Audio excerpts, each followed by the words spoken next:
Equations of inverses. So we're going to look at example 3 now. Determine the equation of the inverse of each of the following and verify by sketching the relation and its inverse. So the sketching is just to verify and to talk about a few things. These questions most likely might be given with just the algebra for the equations. So what we're going to do is we want to consider this linear equation, thinking about it as y equals mx plus b a little bit to help when we get to our graphing. But we're going to switch x and y to write the inverse. So right now you don't see a y, so it's a good idea to put that let statement of let f of x equals y. So we have y equals 3x plus 6, and now we're going to switch x and y. So I'm going to write this as x equals 3y plus 6, and then I'm going to isolate y. So to get y by itself, so moving the 6 to the other side, it would become, and I'm going to leave 3y on the left-hand side, but it would be x minus 6, divide off the 3. X over 3 is 1/3 x, minus 6 over 3 is 2. And so now we want to decide whether this is a function. So a linear graph is always a function because it's a straight line, so it's going to always pass unless it ends up being a vertical line.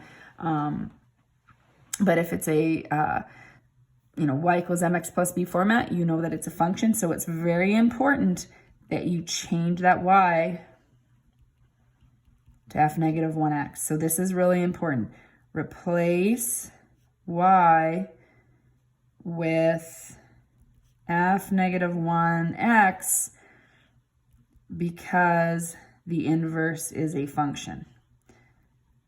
Okay, now we're going to graph these to show this. Now, whoops, I need to move that up a little bit. One other thing too, I just remembered about the textbook answers for, because it's in the transformations unit, they're showing sort of the A and the B values and stuff. This particular equation, I'm just going to go up here,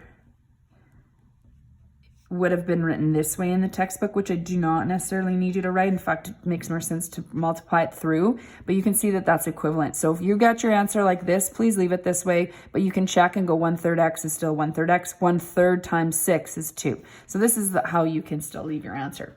All right, let's sketch f of x. So 3x plus 6.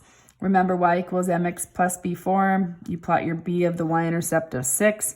Your slope is 3, so you're going to go up 3, right 1. I'm going to continue that in both directions. So I'm going down 3, left 1, and I'm going to connect that. I'm going to label that as my f of x graph. So we're going to call that f of x. All right, the inverse, we can switch x and y, but I want to show what this equation has done. So 1/3 x minus 2, I'm going to graph that. So minus 2, I'm going to use a different color. And my slope's 1/3, so I'm going to go up 1, right 3, up 1, right 3, up 1, right 3, down 1, left 3, and I'm going to continue that pattern. And we're going to label this f negative 1x. And again, the labeling is important. It's hard to see, but I do. There we go. You can see that I'm going to put an arrowhead on both sides. Okay, so what's important to remember is these are reflections in the y equals x axis. So if you take a look, this is the y equals x axis. It doesn't say we have to draw that in, but I want you to see how if I flip this point over this line, it becomes here. If I flipped this point over this y equals x line, it flips over there. Or if I folded my paper in half, this is what it would fold over top of.